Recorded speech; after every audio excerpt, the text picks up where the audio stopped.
What's up? We're here at our 40-year reunion softball game at Gardner Park, Pan Pacific Park, and I got a couple of my buddies to come out to the game.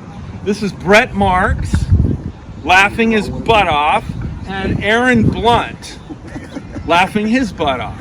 Hey. These are two legendary characters in my life because they were on the Bad News Bears, the original team. Yeah, we were that's now Bad News Bears. This is Brett. He was the third base. What was your name in the movie?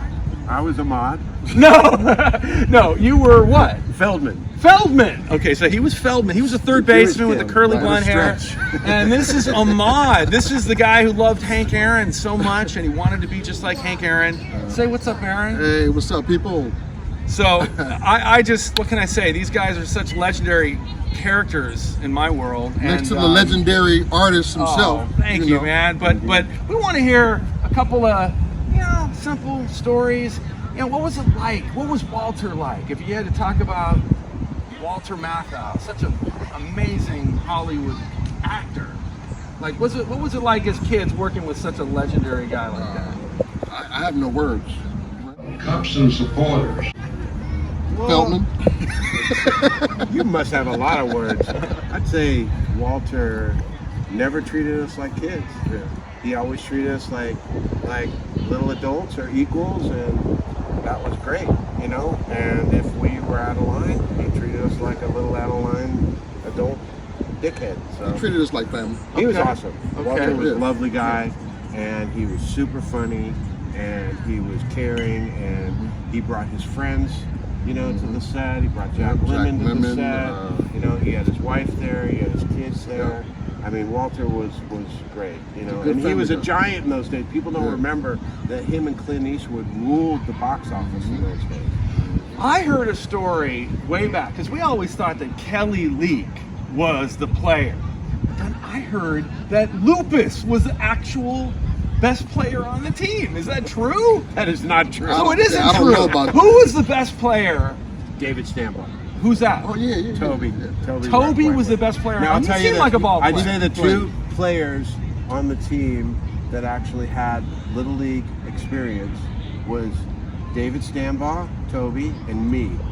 Now, David, with his towhead hair, and he had a more defined part than me because he played Councilman Whitewood's son. I think we're doing a really fine He was thing. all good. Me, I almost didn't get in the movie because I knew how to play baseball. Oh, wow. They okay. almost didn't, they were like...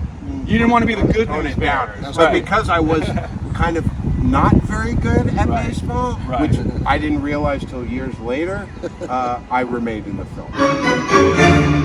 That movie holds such a place in my heart. My friends and I would watch it over and over and over again. We just couldn't stop watching. As soon as we got a VHS machine, it was like, forget about it. We're having Bad News Bears Day. It was all day long, breaking training. And then our coach took us from here to a big premiere of Breaking Training. What? Yeah, man, we went to the premiere, and it was a big event where our all-star team went to a theater where we rented out the whole theater, and we got to see a private screening of Breaking Training because we were like the all-stars here. But that's big because I don't think they didn't even have a premiere for the Breaking Training. Well, we got a premiere from West Wilshire right here, Tune man. it out, man. West You Wilshire. coming and that was it. We played Bingo Long, though. Yeah, we did that. One of my favorite And, films of all time. Grease. Yeah, we played Grease in a baseball game. We played Bingo Long. I think more than anybody, me and Erin were very disappointed that Richard Pryor did not show up that day. Oh, But I Richard bet you Pryor, were. he was had a couple of things going on, I think, in those days. But we did, Billy D. Williams and James Earl Jones was there, and that was do you remember Bingo Long traveling? One of my All-Stars? favorite movies of all Yeah, time. yeah, I was just yeah, telling yeah. my daughter about it the other day, and I got to get these kids to get. Oh, this is the great Haley? Yeah, this is Haley. It's kind of a forgotten, incredibly important film. Best movie of my childhood. It was Bad News Bears, Bingo Long, and The Godfather. Those are the top three. Something that we don't know. Something that we would be really like. I'll wow. tell you something you won't realize. We didn't get paid anything for it. They just gave us free uniforms. Yeah, right.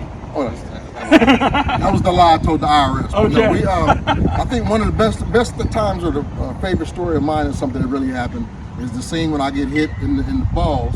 It was supposed to hit me in the head, but I closed my eyes and misjudged the ball, and that was a one-take scene. The rest is history. Oh, wow. And in that scene is the greatest ad-lib from Brandon Cruz, which was a stretcher for his balls.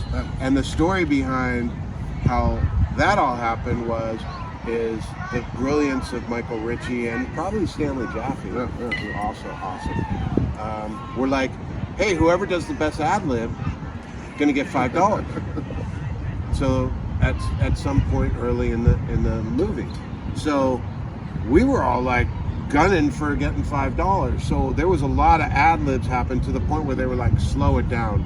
But when Brandon delivered that line, that's over. There's not going to be any more ad-libs I for the love rest it. of this movie because Brandon just threw that out, and I think the crew like practically died. Now, let me ask you something. Was Vic Morrow, because I mean, how that guy died is bizarre. And when I saw the Twilight Zone episode, I mean the movie, where his segment, that was, to me, he was, not only was he an incredible actor, but it was so real that when he died, and then I think about him playing the asshole in Bad News Bears and him playing the racist, was some sort of energetic karmic thing. Was he a nice guy? What do you remember? Was he a good guy or was he an asshole? I think he was cool. He was cool. He wasn't really like a Walter Matthau. We were spoiled because we had Walter. Yeah. So he wasn't as friendly and warming and inviting as Walter. But Right. he wasn't like an asshole. Okay, so he was a good guy. But I mean, I remember Vic had that face. yeah. That was his face. But here's what I remember about Vic. Vic was kind of quiet. He was not an asshole. He was not super, warm and fuzzy. But I'll tell you this, when it was 105 degrees in Chatsworth and we were running around, Vic was barking at the ADs about getting those kids into the shade, give them water, salt pills. In those days, they used to give you salt pills to replenish your salt because Gatorade didn't exist, right? We'd be running around whenever we had a break. Vic would be all over the AD team. So when I saw what happened to Vic Morrow, I knew that Vic didn't know what was going on. Well, hopefully Walter and Vic Morrow are having a beer somewhere. I'm sure they are. You know what I mean? I mean, those guys are just legends to me, you know? Walter's probably with Jack. Smoking a Jack cigar. Lemmon and hanging out, gambling, Yeah. and losing, as he always did. But probably he doesn't have anybody after him anymore. So. Now, with that pivotal scene when, when Brandon held on to that ball, and then he came out there and he was like, Joey, what are you doing? Was there any kind of tension going on? Were you guys kind of aware that this is kind of happening? Like, it seems so real to us kids. We felt that, like it was really happening. They were trying to get that ball from him. Yeah, but as far as Vic's intensity, let me tell you, he said his face. Yeah. He kept that face, but if you spoke to him, and everything lightened up. But he kept that face. But I know that he's an actor, and he would be intensely like walking around, and I knew he was in the zone. Yeah. He was getting into his part, so he had. But that Brandon face. was definitely the other. The other. He was not like Brandon knew exactly that he was Joey Turner on the Yankees, and he was not like warm and fuzzy with us, And you know what? Years later, I'm totally okay with it. I get it. I totally get it. And I just ran into him, and I think he's an incredible guy, and he does a lot for a lot of people, And very cool. Very busy, very involved in music. Skate. He's kind of like a patron saint of rock. Yeah, no, Brandon and I, we have 6 degrees of he's a good guy. friends, and we've never really got a chance to get to know each other, but I've seen him through other friends throughout the years, and he's a bro. I want to spend more time with that Brandon guy. and Jackie were friends. I want to meet Jackie off the set. Yeah. And I think they used to hang out a little bit with Tatum in Malibu. Those guys, they were a couple of years older. And, we're 11, 12, and they're like 14. There's a big difference. As a kid, I was always compared to Tanner The coaches here at this park used to call me Dirty Face. I was the first kid to show up at the park and the last one to leave. And at the end of the day, my whole face was just covered in dirt from playing baseball all day. And I had a big mouth. I had a guy come out and punch me on the field. He wasn't here today, but he came out because I was talking shit because he hit me. And he was my friend. He was my wide receiver on this field in my football team. But then the next season in baseball, he was on another team. He was one of the biggest guys in the league, and he was pitching. He was a lefty, and he was the biggest guy in the league. He was strong. And he was warming up, and he was throwing really wild. And I was the kid that never liked to walk. I would swing at the first pitch. I was always swinging for the fences, but I was the little kid. I was like Tanner, okay? So I had a big mouth. Okay, so I was there and he was warming up, and I'm like, Donald, man, dude, don't hit me. Come on, you're throwing pretty wild. Don't hit me, bro. So I get out, I get the bat, and I go up to bat, and the first pitch was a fastball, and I was a skinny little kid, and it hit me right in my leg, and it hurt so bad. I went down, and I was like literally crying. I was like a 10-year-old, I think 10 years old, and I was on the ground limping to first base. But while I was limping, you motherfucker, you fucking meant to do that, you fucking piece, and talking shit like a crazy person. Where were your parents? They weren't there. They were selling art on the weekend somewhere. So they would leave us at the park. So then the next half inning, I go to shortstop, okay? And their whole team is right on the third base dugout. I'm playing short, and I'm still talking shit. And I'm like, you meant to do it, man. You know you meant to do it. And then finally, their coach and their players on the team, the coach was like, Donald, go get him. And he ran out to shortstop, and he uppercutted me in the stomach, and I went down. It was like Playpen from the Snoopy. The dirt goes everywhere. Playpen, remember that kid? Or the dirt and the flies. He punched me in the stomach, and I went down. And then the coach came out there, and they made us walk in the outfield and apologize and shake hands. And I'm like sitting there, I kicked me to the hospital. I was that bad. But anyway, I want to know about Tanner. To hell, Tanner. You can't just say a story like that and not expect me or my crazy ass to ask a question. Yeah, please. Number one. Yeah. What effing league was this? This was 1978 West Wilshire baseball right here at this park, Gardner Park. Fill the field. These were some thugs back in the set. Yeah. That's the first. The second question is, who was your chaperone? Richard Pryor was your chaperone? No, it was one of those things where, my coach wasn't telling me to shut up. No one was really, overseeing my mouth. It was just my mouth, and I was pissed, and I was in pain, and then finally their coach just said, look, man, just get this guy, shut him up. And so Donald Rice came out and gave me an uppercut. And this is before the Bad News Bears movie. No, this is after. So This was after Breaking Training. This was 78. Yeah. I was 10. Yeah, this was 78. So now. Tanner got your ass whooped. I was a little Tanner before the movie came out. I was still an obnoxious, shit-talking kid. But I want to know about Tanner, because something about Tanner's character just really, really struck a chord with me, because I had a lot of kind of in common with him. I was short, I was the shortstop, and and I had a big mouth. The only difference is I was good. I was a good player, but I was the small kid, and I related to his character so much, and I just wonder, what is up with Chris Barnes? I even know his name. Where did he disappear to? And what was he like in real life? He was short. Was he like his character though? Because he was such a good actor playing that kind of. He was from Jersey. So he wasn't like a shit talker. Chris came from a really large family. They were an incredibly tight-knit family.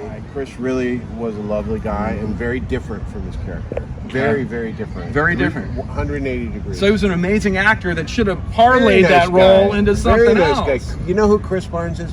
Chris Barnes is the kid that took lupus out of the trash can.